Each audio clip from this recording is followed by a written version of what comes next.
En este episodio de Derecho a Opinar, tuvimos una reunión clave con el senador Gustavo Sánchez Vázquez para hablar sobre uno de los temas más delicados y poco discutidos, impulsado por la presidenta Claudia Sheinbaum, el proyecto de la Ley Telecom. En esta iniciativa, presentada como un avance tecnológico, esconde riesgos profundos para nuestras libertades: la centralización del control digital, la posible vigilancia de las comunicaciones y el debilitamiento de acceso a la libre información.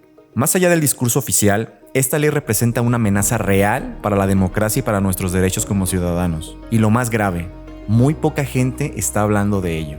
En este episodio analizamos de fondo el proyecto, sus implicaciones y lo más importante, qué podemos hacer como sociedad para no quedarnos callados ante algo que puede marcar un antes y un después en México.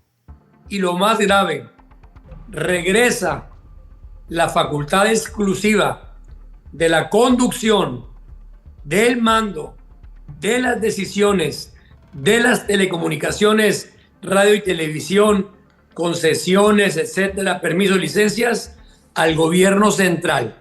Y yo empecé mi intervención de esta manera, porque había varios expertos, por cierto, muy buenos, sí, muy buenos en telecomunicaciones. De 15 expertos, 13 dijeron que era un peligro esta ley, 13 de 15. Y yo con mi intervención empecé diciendo: quiero, a nombre de los senadores de Acción Nacional del PAN, pedirles una disculpa, le dije a los expositores. Sí. Porque esta ley, que ya la votamos en comisiones, estos foros debieron haber sido antes de llevar el tema a la Cámara. Lo peor que nos puede suceder es decir: pues ni modo, ya pasó. No. Tiene razón. Hay que recordarles siempre el daño terrible que le hicieron a la patria con esa reforma. Yo en tribuna la llamé la ley de la venganza. Sí. La venganza de un hombre que nunca pudo poner de rodillas al Poder Judicial. Bienvenidos a un nuevo capítulo en Derecho a Opinar. Estamos muy emocionados porque el senador Gustavo Sánchez Vázquez nos hace el honor de estar aquí con nosotros para todos ustedes, audiencia, en un formato virtual, pero estamos muy emocionados y agradecidos con usted, señor senador, por tomar esta videoconferencia. ¿Cómo está? Al contrario, Carlos, gracias a ti por esta invitación, por la posibilidad de poder compartir con todos los cibernautas que te siguen en tu podcast para platicar de temas importantes, de temas de actualidad, pero sobre todo de temas de gran trascendencia para la vida de este país. Y se lo agradecemos mucho, señor senador. Señor senador, me gustaría abrir punta con el tema de la llamada reforma de telecomunicaciones. Hubo algunas personas que se atrevieron a llamarla como la ley de censura, sobre todo por un párrafo que venía en la ley, en donde se encendieron ciertas alarmas, sobre todo en la parte de redes sociales. ¿Nos pudiera platicar un poquito usted cómo vio esto? Bueno, como es de dominio público, hace ya 2 semanas la Presidencia de la República, el Poder Ejecutivo, presentó esta nueva ley de telecomunicaciones, que tiene que ver con una reforma que meses anteriores se hizo al artículo 28 constitucional en materia de telecomunicaciones. Dicen, Carlos, que en la forma que está el fondo. Sí. ¿Por qué digo esto?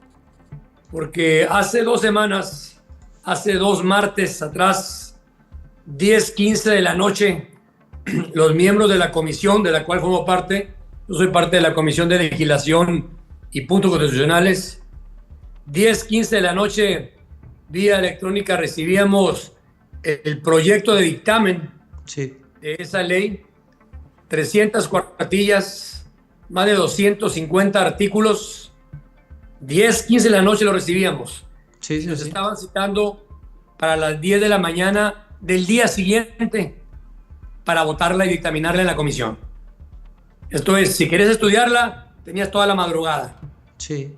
Y ya desde ahí te das cuenta, Carlos, que en este país las cosas no se están haciendo bien.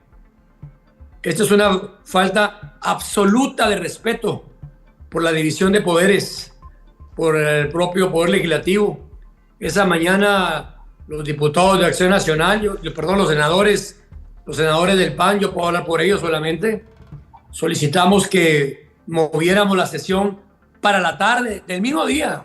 Sí. Para tener tiempo. No, ahorita en la mañana, de una vez. Bueno, tienen mayoría en las comisiones. Una ley que sin duda, Carlos, preocupa, y preocupa mucho. Primero porque hay que recordar que el antecedente que tenemos de la intención y de la forma en que el actual gobierno federal ha venido destruyendo, no hay otra palabra, destruyendo los órganos autónomos que venían rigiendo la vida de este país. Nuestros contrapesos. Los contrapesos importantes que teníamos en materia de competencia económica, en materia de transparencia, acceso a la información, el IFETEL en materia de telecomunicaciones. Bueno, esta ley de telecomunicaciones elimina el IFETEL, que tenía 13, 14 años funcionando, dijéramos, no perfecto, pero muy bien. Y por lo menos los errores que pudiera haber tenido eran perfectibles. Pero esta ley lo elimina de tajo y lo más grave, regresa la facultad exclusiva de la conducción, del mando, de las decisiones, de las telecomunicaciones, radio y televisión, concesiones, etcétera, permisos, licencias, al gobierno central.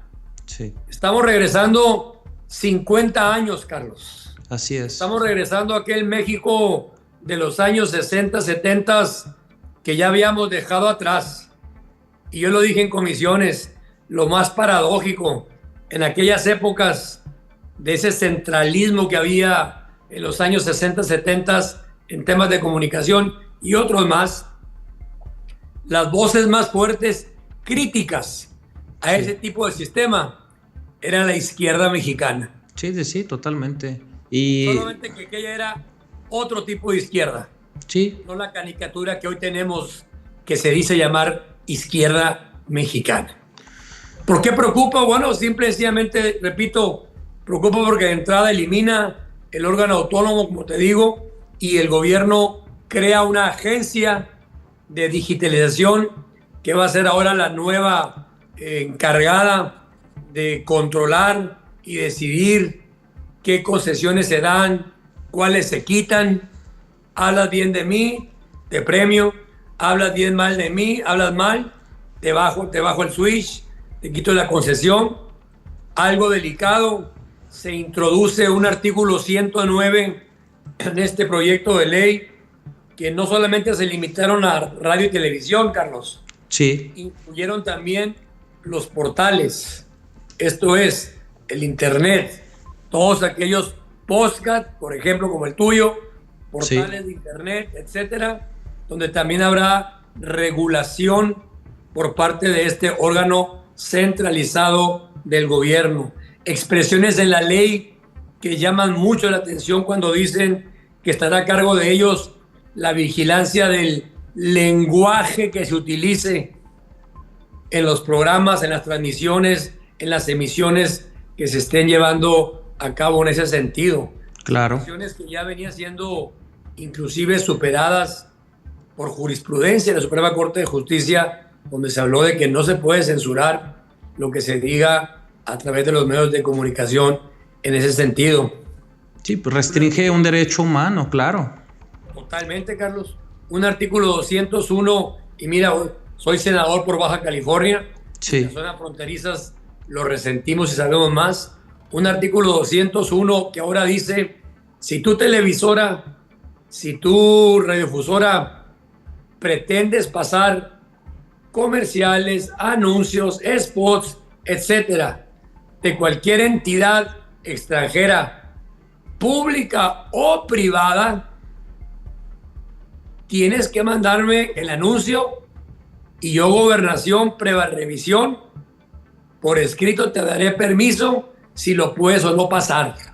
Sí, claro. Una empresa aquí en Baja California, si una empresa comercial, venta de autos, en fin, cualquier negocio de Estados Unidos fronterizo quiere publicitarse en México, ahora las radiofusoras y televisoras tienen que pedirle permiso al gobierno para contratar ese tipo de servicios. Se está dejando atrás en esta ley la atención de algo muy importante, las radiodifusoras sociales que tanta falta hacen en este país. Tenemos grandes sectores del país donde no se han asignado frecuencias porque no resultan económicamente viables. Nadie quiere tener una transmisora o una concesión de radio en medio de la Sierra de Puebla o de Oaxaca, porque pues ahí no hay muchos que se anuncien, pero es donde el gobierno tiene que entrar para poder subsanar que exista la conexión y la información en todas las zonas del país. En fin, se llegó el día de la comisión, dimos una fuerte discusión en esa sesión de comisiones. Finalmente la sacaron a favor con el mayoriteo que normalmente hacen, pero fue tanto el ruido que hicimos en la comisión el día de la discusión y tanto el ruido que se generó al día siguiente en los medios de comunicación, en los concesionarios y demás, que al presidente de la República actual no le quedó más que decir, no, espéreme, pues yo no tengo ningún problema en que se revise el artículo 109, porque sí, fue lo que hizo mención ella, el 109, y habla de los portales. Ese no es el problema, hombre. Si el problema fueran los portales, luego también fue el pretexto de que el gobierno americano días antes había pasado unos spots en televisión donde advertía pues que no se fueran a Estados Unidos los migrantes, donde amenazaba el gobierno americano. Y permítame comentarle que, por ejemplo, esos comerciales también salen en anuncios de YouTube. Y creo que en algún momento los bajaron, pero parece que ayer ya los volví a ver.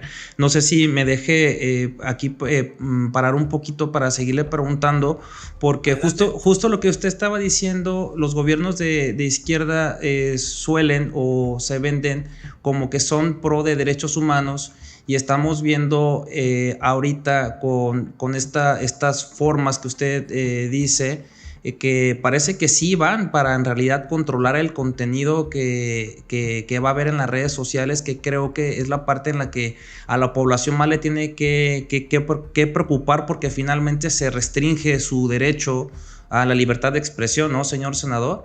Ahorita usted también comentaba que fue tanto el ruido que ustedes hicieron en la comisión que pues sí, los medios salieron a denunciarlo, pero esta es la parte en la que sí me preocupa un poco, porque si yo platicara con usted a lo mejor hace 2 años, probablemente todas las reformas, y no solo esta de la que estábamos platicando, pues a lo mejor estuviéramos pensando que es como una mala broma, ¿no? Porque es como ya el modus operandi que yo advierto que mandan las reformas que se tienen que estudiar de manera muy mesurada, de saber realmente qué se está haciendo con estas reformas constitucionales, pero pues bueno, la propia reforma judicial pasó con errores incluso de ortografía, y realmente pues no nos engañemos, cuántas personas tienen obviamente ya hasta por cuestión de tiempo de poder revisar punto y coma cada uno de los artículos que les están mandando a ustedes.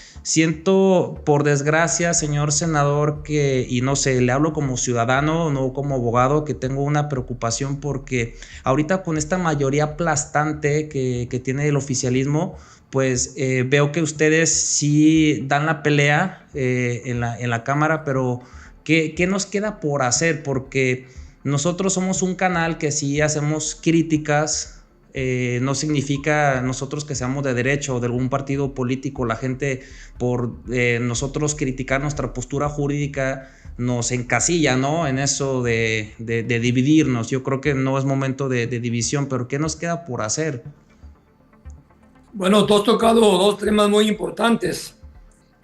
Cuando hablas de cómo los gobiernos llegan a acumular el poder, y lo dije en la comisión, sé que molestó a mucha gente, sí, no me importa, pero ahí se los dije que iniciativas como esas de telecomunicaciones, más las anteriores, reforma judicial, etcétera, me recordaban mucho en la historia de la humanidad, porque la historia de la humanidad siempre es seleccionadora. Me recordaban mucho aquellos gobiernos totalitarios. Autoritarios también. Autoritarios. Algunos llegaban a rayar en fascismo, que en 3 cosas, Carlos, en 3 cosas basaban ese control férreo del Estado.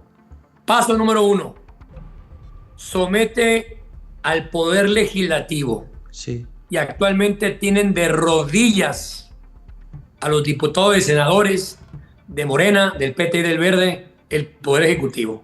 Y no conseguido a la mala, lo sabemos, esa sí. Paso número 2, somete al poder judicial para que lo controles y nunca te puedan encarcelar por tus traqueñuelas. Sí. Y paso número 3, controla los medios de comunicación. Sí. Cuando un gobierno logra eso, Carlos, estamos, cuidado, sí, frente al gran peligro de un gobierno totalitario en el que las libertades y las garantías pueden verse seriamente afectadas. A tu pregunta, ¿qué queda por delante? Después de que la presidenta dijo que ella no estaba en desacuerdo que se revisara, en el Senado tomamos el acuerdo de tener una serie de reuniones con los interesados, con los concesionarios, con expertos en temas de comunicación. Van a ser 5 reuniones. Hoy fue la primera en la mañana. Ahí estuve yo interviniendo. Y yo empecé mi intervención de esta manera, porque había varios expertos, por cierto, muy buenos, sí, muy buenos en telecomunicaciones. De 15 expertos, 13 dijeron que era un peligro esta ley. 13 de 15. Y yo con mi intervención empecé diciendo, quiero a nombre de los senadores de Acción Nacional del PAN pedirles una disculpa, le dije a los expositores. Sí. Porque esta ley que ya la votamos en comisiones, estos foros debieron haber sido antes de llevar el tema a la Cámara. Sí. Porque es el Parlamento abierto. Porque si esa es una iniciativa de ley, bueno, socialízala, coméntala con los interesados y trata de consensar una iniciativa que pueda llegar a la Cámara consensada. Pero no fue el caso. Mandaron la ley, la votaron en comisiones y la querían votar en el Pleno a los 2 días, hombre. Como siempre. Por eso hoy estas pláticas yo espero que tengan alguna utilidad. Muchos de ellos entregaron sendos documentos donde proponen reformas a los artículos. Vamos a ver cuánta voluntad hay de veras, si quieren o no cambiar esta ley de telecomunicaciones. Esa parte, señor senador, disculpe que lo interrumpa. Yo, por ejemplo, seguí los foros de la discusión de la reforma al Poder Judicial de la Federación y aunque vi posturas muy firmes también de los peligros que expertos en la materia llegaron a advertir sobre lo que estaba pasando y estábamos viendo materializado ahorita, finalmente no lo escucharon. Esta es la parte en la que honestamente, insisto, como ciudadano me da ese temor que vaya a pasar lo mismo en esta discusión con esta ley. Pues es que se convierten en diálogo de sordos. Sí. Te oigo pero no te escucho, y esa circunstancia es muy, muy perjudicial para la vida de un país, y en ese sentido vamos a seguir dando la pelea. Sabemos que numéricamente no tenemos la mayoría, pero tenemos la voz y tenemos la razón para decir y advertir, porque es un peligro estar concentrando el poder como lo están intentando.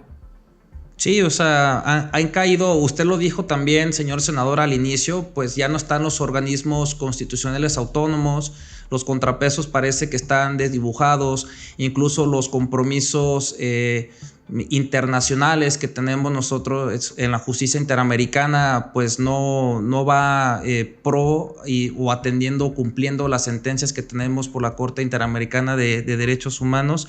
Y eso también me lleva a hacerle otra pregunta. ¿Usted cómo ve este proceso de la elección judicial? En este canal, la verdad, siempre nos pronunciamos a que pues era una aberración politizar el Poder Judicial, pero bueno, esta discusión ya pasó, ya es texto constitucional vigente y está a punto de materializarse. Bueno, yo debo decirte, Carlos, y hablo a título personal como senador de la República, siempre estuve en contra de la misma. Tomé la tribuna un sinnúmero de veces para hablar en contra de esta reforma. Y tú ahorita acabas de decir, bueno, pues ya pasó, ya se aprobó. No ha pasado. Lo peor que nos puede suceder es el olvido. Lo peor que nos puede suceder es decir, pues ni modo, ya pasó. No. Tiene razón. Hay que recordarles siempre el daño terrible que le hicieron a la patria con esa reforma. Yo en tribuna la llamé la ley de la venganza. Sí. La venganza de un hombre que nunca pudo poner de rodillas al Poder Judicial. Cuando los padres de familia con niños con cáncer no tenían los medicamentos, acudieron en amparo y la justicia los amparó. Cuando el tema de los COVID y las vacunas que se les negaba, acudieron al Poder Judicial y los amparó. Cuando los ambientalistas pedían la información del daño que le hacían a la selva con ese Tren Maya, les negaban la información, acudieron en amparo y se las dieron. Cuando intentaron destruir el INE, se acudió al amparo y la justicia amparó. Pongo solamente esos ejemplos que fueron realmente las razones que tuvo una persona para hacer esa iniciativa de reforma al Poder Judicial. Decisiones que no gustaron. Sí. La reforma de la venganza. No los pude doblar, no los pude hincar como tengo hincado al Poder Legislativo. Y por eso este bodrio de reforma constitucional terrible, y no solamente la reforma, sino hoy las consecuencias mismas de esto que ya traen el chamaco atravesado, que no saben ni cómo van a hacer la elección en ese sentido. Sí, tiene toda la razón respecto a la reforma judicial. Creo que ahora más que nunca tenemos que estar muy atentos para los perfiles que van a llegar y estar obviamente atentos porque estas personas tienen que cumplir. Creo que es un daño irreversible. En general, usted dijo, estamos regresando 50 años en el tiempo, en un gobierno autoritario que incluso ellos criticaron y parece que están haciendo pues todo lo contrario a lo que prometieron y haciendo cosas que dijeron que nunca iban a hacer, ¿no? Me llama mucho la atención, señor senador, que ahorita hay dos temas que están como muy de moda y no sé su impresión porque siento que es justamente como para desviar la atención de todo lo que está pasando ahorita.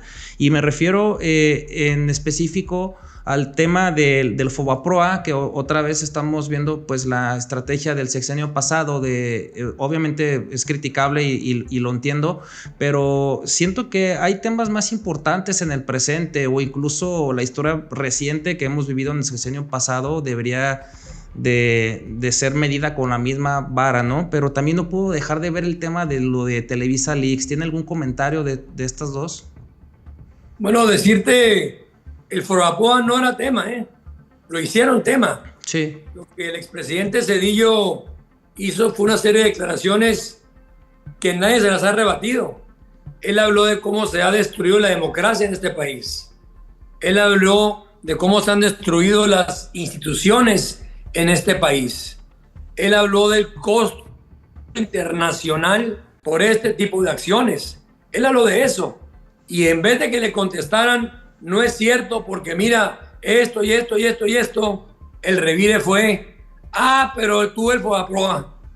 El gobierno fue el que sacó el tema del FOBAPROA. Sí. Que por cierto, el FOBAPROA palidece junto a la deuda que contrató el gobierno de López Obrador para México.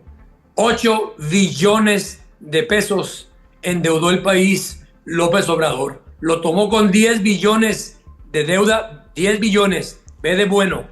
Lo tomó con 10 billones en 2018 y en 2024 lo entrega con 18 billones de pesos de deuda para el país. El FOBAPROA no llegó ni siquiera a 1 billón. Entonces, sí, si quieren hablar de economía, si quieren hablar de finanzas, podemos hablar. Y también salen totalmente reprobados en ese sentido. No voy tan lejos, Carlos. En el paquete económico que nos presentó la Presidente para 2025, venía un apartado de endeudamiento. Esto es autorizar endeudamiento para el 2025 por 1.4 billones de pesos, cosa que voté por supuesto en contra. Sí. Pero cuando me fui a ver el concepto de para qué se iba a utilizar el endeudamiento, yo dije, bueno, pues si va a ser para universidades, hospitales, carreteras, seguridad, vale la pena. Sí. No, el 1.4 de endeudamiento que solicitó y que le autorizaron sus senadores que tienen de rodillas de Morena, solamente, Carlos, es para pagar los intereses de la deuda de López Obrador, para pagar la borrachera, los platos rotos. Sí. Esa es la tragedia de las finanzas que hoy, aunque el gobierno no es lo que no quiere que hablemos, están agarrados de alfileres las finanzas mexicanas. En ese sentido también, señor senador, vi otras de sus entrevistas y usted ha denunciado no una vez, sino varias, que pues el país en realidad está quebrado. Hay una parte, obviamente, pues en la que también como ciudadano uno tiene que estar atento a esto, pero ¿qué nos puede comentar de esta parte en la que dice que estamos quebrados como país? Bueno, soy miembro de la Comisión de Hacienda del Senado. La información que el Banco de México está también generando nos habla de que hoy las finanzas del país no son bogantes. Por el contrario, hoy están fuertemente comprometidas. Simplemente los gobiernos de los estados están viviendo única y exclusivamente de lo que les toca de las participaciones federales. No hay más, no hay fondos para obra, no hay fondos para mayor cosas en estados y municipios. Hoy los gobernadores, con las participaciones que les dan, se han convertido en simples pagadores de nómina porque les alcanza para la burocracia en sus estados. El gobierno concentró todo el dinero en los últimos 6 años. Yo fui alcalde de Mexicali hace 7 años. Sí. Me tocó administrar una ciudad, una capital de Baja California, y sabes que los dineros tienes que hacerlos productivos. Sí. Porque el dinero no alcanza para todo. Yo te pregunto, Carlos, una obra que haya sido o que esté siendo productiva del anterior gobierno de López Obrador. ¿Cuántas ganancias nos produce el Tren Maya? 0. ¿Cuánta ganancia produce Dos Bocas Refinería? 0. ¿Cuánta ganancia produce el Aeropuerto Ángeles? 0. Sí. Obras donde se ha ido un mundo de dinero, y a eso asúmele una política asistencial de estarle dando dinero a la gente, dicen ellos, sin ningún compromiso en ese sentido. Así no hay dinero que alcance, ¿eh? No hay dinero que alcance. Y súmale a esto, pues que tenemos ahora aquí a un vecino de presidente, sí, que un día sí, al día también nos traían nalgadas con sus aranceles, claro, y demás. Sí. Él puso 3 temas en la mesa, el presidente Trump. Esos son los temas pantalla del presidente Trump. A mi juicio, el tema principal de él es el económico, es el del dinero, sí, es el de los aranceles. Y sabe que México está en crisis financiera, y creo que por ahí nos va a querer agarrar. Sí, está a punto de que se inicie estas nuevas negociaciones, ¿no? Para firmar un nuevo tratado, y pues esa es la parte en la que pues estamos con este problema porque parece que el mundo probablemente va a entrar en una recesión económica. Yéndome poquito hacia atrás, yo solo quisiera agregar respecto del tema de las obras, el gran daño ecológico, señor senador, que han tenido dos de las obras que usted estaba mencionando, y la vulneración a un derecho humano de las generaciones futuras a tener un medio ambiente sano. Finalmente, señor senador, pues quisiera yo preguntarle ya para finalizar si tiene usted alguna opinión respecto de... Hubo una noticia sobre un supuesto convenio que se pactó con el gobierno cubano. Sí, leí la nota donde no fue un convenio como deben ser los convenios entre gobiernos. Sí. Entre gobiernos. Sino que aquí fue el partido Morena quien fue a hacer un convenio con un gobierno. Y eso otra vez, Carlos, nos habla de un gobierno totalitario. Esto es el partido único, el partido que domina. Lo correcto, lo institucional, es que los convenios se hagan entre gobiernos. Pero aquí fue un funcionario del partido Morena hacer un convenio con el gobierno de Cuba. ¿Qué nos puede aportar un país que su gente huye de ahí porque la miseria, la pobreza, el hambre, la inseguridad no permite ya vivir en Cuba? Yo creo que no es un país modelo. Así como se burló el señor anterior presidente de que la salud iba a ser como Dinamarca, porque fue una burla decirle eso a los mexicanos, sí, porque se comparó con prácticamente uno de los países mayormente avanzados en materia de salud, sí, sabiendo lo lejos que estábamos. También, si quisiéramos ser realmente por avanzar, haríamos convenios entre gobiernos, con gobiernos que nos aporten, que de veras nos den su experiencia, que nos puedan decir cómo han hecho para hacer grandes desarrollos. Sí. Y no países que han sometido la justicia y el derecho, como es Cuba. Así es, señor senador. Pues, señor senador, solo me queda agradecerle su tiempo, su disposición, reconocerle públicamente que es muy activo y muy cercano a los ciudadanos que tenemos inquietudes. Yo, a nombre de todo Derecho a Opinar, pues le quiero agradecer. Sabe que tiene los micrófonos aquí del canal abierto, y esperemos que no sea la única ocasión en la que nos pueda aportar, señor senador. Me da un gusto, como siempre, que nos acompañarlos. Gracias. Muchísimas gracias, señor senador, y pues gracias a ustedes. Hasta la próxima.